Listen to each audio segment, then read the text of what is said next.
Mesdames et messieurs, laissez-moi vous présenter Pascal Turcotte!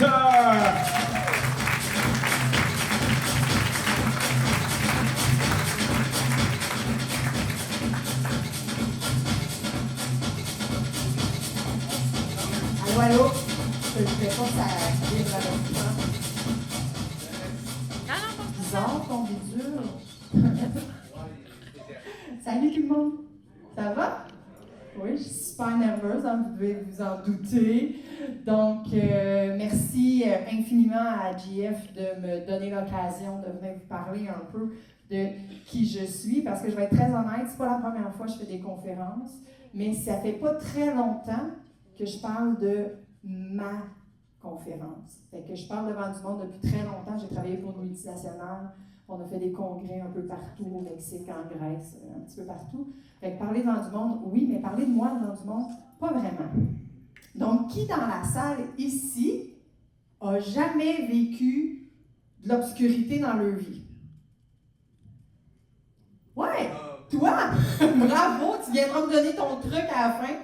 Donc, on est-tu d'accord que tout le monde, on passe par là, par vivre des moments difficiles, par vivre peu importe, des grosses catastrophes ou juste un « je suis capable d'aller là ou je suis pas capable », tu sais. Juste, fait qu'on vit tous des moments d'obscurité, tout le monde, puis c'est le message que je veux lancer, malgré que quand ça va pas, malgré que quand on vit des difficultés, il y a toujours un petit quelque chose à l'intérieur de nous qui est là pour nous faire briller. Il faut juste se connecter à ça. Il faut juste lui permettre de briller.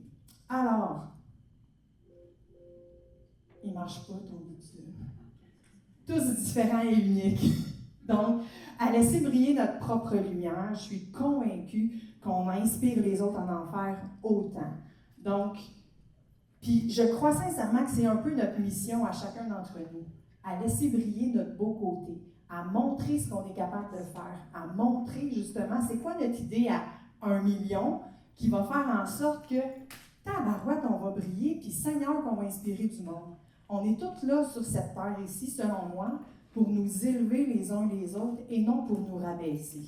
Donc moi, je crois sincèrement qu'il y a une place pour tout le monde, puis quand on se fait confiance, puis qu'on laisse briller ce qu'il y a à l'intérieur de nous, on va en inspirer beaucoup. Donc, chaque personne est unique. Ce qui compte, c'est pas du tout l'expérience que tu es après vivre. Ce qui compte, c'est qu'est-ce que tu fais avec ce que tu es après vivre. C'est ça, hein? Tout le monde a connu l'histoire de JF. Vas-tu te voler un punch, là? Oui, arrête tout de suite. Je vais raconter pareil. Tu sais, quand JF il dit le COVID, là, ça y est rentré dedans. C'est une expérience wish, on va se le dire. Il y avait de l'obscurité un peu dans sa vie, puis il a rebondi. Il s'en est servi, puis il en a fait une opportunité. Fait que c'est ça que je veux vous raconter aujourd'hui. Alors, ma croupette. J'ai été un enfant excessivement malade dans ma vie. C'est ce que je vous dis qui est dur, hein? Parler de ma vie. Donc, j'ai passé 17 ans de ma naissance à 17 ans là-dedans. Fait que j'étais dans les hôpitaux constamment. Je ne veux pas rentrer dans les détails, j'ai eu une malformation congénitale, donc j'ai dû apprendre à vivre avec qu'un seul poumon. Donc aujourd'hui, je respire avec un poumon, mais ça a été excessivement difficile pour moi de réussir à respirer avec un poumon. Mon oesophage était gros comme une épingle à coudre, donc je ne pouvais pas manger normalement, même encore aujourd'hui. Une pilule en gélatine, là, ça passe pas. Là. Une gélule, ça passe pas. Mon oesophage est trop petit. Fait que j'ai eu beaucoup de difficultés. Fait que j'ai passé 17 ans là-dedans. Pensez-vous qu'en passant 17 ans là-dedans, je croyais qu'un jour, en sortant de là, que je serais capable de vous parler? Jamais. Si quelqu'un m'avait dit un jour tu vas faire des conférences, je dirais même pas, j'aurais pas fait ça, je serais partie en courant me cacher dans mon garde-robe tellement que j'étais timide. J'étais excessivement timide. Donc, ça m'a fait vivre beaucoup d'obscurité.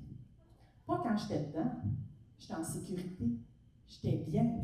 C'est quand je sortais de là. Oh my God! À regarder les gens dans les yeux, c'était impossible. Croire en moi, ça se pouvait pas. Je veux juste vous raconter une anecdote rapidement. Arrête-moi, JF, tu me diras combien de temps. Hein, okay. Je vais vous raconter une anecdote. Je suis dans ma tente d'oxygène, j'ai peut-être 8-9 ans environ.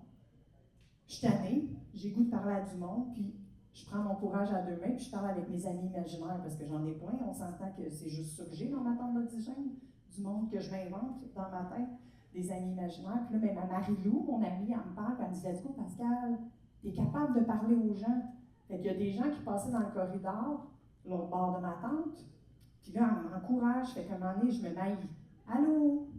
Allô? » Puis tu sais, dans ma tente, quand je mettais ma main là, je vois pas ma main. Il y a trop d'humidité. Okay? Je suis comme d'un sauna à longueur d'année, moi, là. Fait que je vois pas ma main. Fait que pour voir l'autre bord de ma tente, j'essuie sur le bord de mes yeux, puis je me colle la face pour voir le monde, parce que sinon, je les vois pas. Puis là, je me allô, allô. Puis ça a duré 1 heure, cette histoire-là. Puis plus je veux parler à du monde, mais plus je parle fort. Marie-Lou, ben lève le ton si tu veux qu'ils t'entendent. Puis là, on a notre conversation, tu sais. Fait qu'à un moment donné, au bout d'1 heure, 1 heure et demie, il y a une infirmière qui est venue dans la chambre. Elle a allumé la lumière, puis elle dit « Pascal, tu fais quoi là? » Je dis « Ben, je suis tannée d'être toute seule, j'ai le goût de parler à quelqu'un. » Elle dit « Mais là, t'es pas intéressante, puis tu déranges tout le monde, fait que tais-toi. » Je suis pas intéressante, moi. Je suis devant vous aujourd'hui, là. Hein? Si j'étais restée avec cette obscurité-là, je serais jamais là aujourd'hui. Si je serais restée avec ce qu'elle m'avait dit, je serais pas là aujourd'hui. Fait que moi, sincèrement, là, je dis, notre piège, c'est notre perception. C'est notre jugement.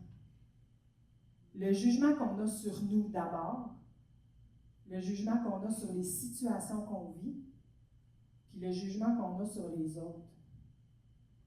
Combien de fois j'ai essayé de m'oublier par peur de faire rire de moi? Combien de fois j'ai essayé de faire quelque chose pour que les autres m'aiment? Ça a été ça trop longtemps. La journée où j'ai décidé de devenir le propre leader de ma vie, c'est quand je me suis dit, on va tous mourir un jour. Mais moi, je vais être fière de qui j'ai été. Je vais être fière de ce que j'ai fait. Je vais être fière de ce que j'ai accompli. Donc, vieillir, c'est obligatoire. Mais grandir, c'est un choix. C'est au moment où j'ai choisi de dire, moi là, je veux grandir. Je veux pas rester la petite fille qui est pas intéressante puis qui dérange tout le monde. On a tout le droit à nos rêves. On a tout le droit à nos objectifs. On a tout le droit de vouloir avancer. Puis c'est vraiment à partir de ce moment-là que j'ai fait un back-up, la grande. Recule d'un pas, recommence, reprends-toi, puis avance. C'est vraiment, vraiment ce que je souhaite dire. Peu importe vos peurs, vos craintes, les jugements des autres, vous pouvez la réussir, votre idée à 1 million. Il s'agit juste de changer votre perception. Il s'agit juste de changer le jugement que vous avez envers vous-même. Toutes les fois où vous vous dites « Ah, pas capable, j'ai peur. » Hey, debout, fais briller tes lumières, puis avance. Ça se peut que tu te trompes et que tu aies encore de l'obscurité qui arrive. C'est possible. C'est pas grave. Ça va être une opportunité si vous avez une belle attitude. Ça va être une opportunité si vous vous prenez en main et vous décidez d'avancer.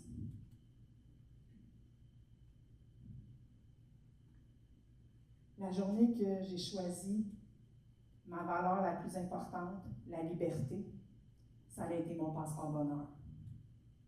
Je suis libre d'être qui je veux être. Je suis libre de dire ce que je veux dire. Je laisse les autres libres d'être qui ils veulent être. Une autre anecdote rapidement. Ma belle sœur d'amour que j'aime énormément, mais mon doux Seigneur qu'on est à l'opposé. Complètement. À un moment donné, un gros party de famille, fait que pour faire plaisir à tout le monde, moi, 17 ans dans une tente, on s'entend que bien du monde, c'est pas mon fort. Surtout pas dans les parties. Assis de même, on est tout seul, avec nous autres mêmes, ça va pas pire, hein? Mais dans les parties aussi, il faut que tu parles à tout le monde, puis tu fasses le clown, puis c'est pas mon fort. Un party de famille qu'il faut que j'aille, j'ai bien dit, qu'il faut que j'aille au party pour faire plaisir à papa, maman, mon oncle, ma tante, mon cousin, ma cousine, J'arrive au party, un peu en retard, mais ça ne me tente pas. Ma soeur me dit « Hey, les jeux sont commencés, là, on fait des clowns. » Puis je ne sais pas à quoi ils jouaient, mais ils jouaient à quelque chose. Ça ne me tentait pas. Fait que je dis « Isa, j'ai faim, je vais manger un peu, puis j'irai plus tard. » Elle dit « C'est ça, fais donc comme d'habitude, fais ta plate. » Hein? Si. Excusez le gros mot. J'avais juste envie de l'envoyer chier. Elle n'a pas envie de briller, mais pas en tout, là. J'étais vraiment maudit. Fait que je suis partie. C'était l'anniversaire de mon papa, qui est l'homme de ma vie, mon papa, qui aujourd'hui est décédé, mais quand même, à ce moment-là, j'ai dit, je ne peux pas rester parce que je ne suis pas de bonne humeur, puis ça ne marche pas, là, je suis une plate, c'est bien d'en aller chez nous, tu n'es pas intéressante, tu déranges, puis tu es plate. Va-t'en. Fait que c'est ce que j'ai fait, je suis partie. Mais par après, j'ai fait comme, aïe aïe, merci ma grande sœur de m'avoir dit ça. T'es tellement sweet. Parce qu'elle m'a dit que j'étais plate, j'ai eu le temps de me remettre en question. Puis je me suis demandé, dans le miroir, toi là, toi, la perception que tu as de toi, tu trouves-tu plate? Non. C'est elle qui est folle pour moi. C'est pas moi qui est plate, c'est elle qui est trop excitée. Je la laisse libre aujourd'hui d'être excitée comme elle a le goût d'être, puis je suis libre d'être plus relax, comme j'ai le goût d'être, puis on s'entend à merveille maintenant. Parce qu'on a tout le droit de briller. On a tout le droit d'être qui on a envie d'être. Fait que là, je ne me rappelle pas, oui, être le leader de votre propre vie. Donc, soyez leader de votre propre vie, puis dites-vous, qu'est-ce que j'ai le goût demain? C'est quoi mon idée à 1 million que je veux accomplir, que JF va nous donner tous les trucs pour le faire? Puis avancez un pas à la fois. Si vous avancez un pas à la fois, sans vous juger, ou si vous vous jugez, demandez-vous, c'est-tu vraiment vrai que je ne suis pas capable? C'est-tu vraiment vrai que je ne réussirai pas? C'est-tu vraiment vrai que je n'ai pas droit? Je pense que la seule chose qui nous empêche d'avancer, c'est ce qu'on se dit à nous-mêmes. Donc, soyez votre meilleur ami. Permettez-vous d'être libre, puis réalisez vos rêves. Parce que j'ai été 17 ans pour pouvoir les réaliser. Aujourd'hui, je me choisis. Merci tout le monde.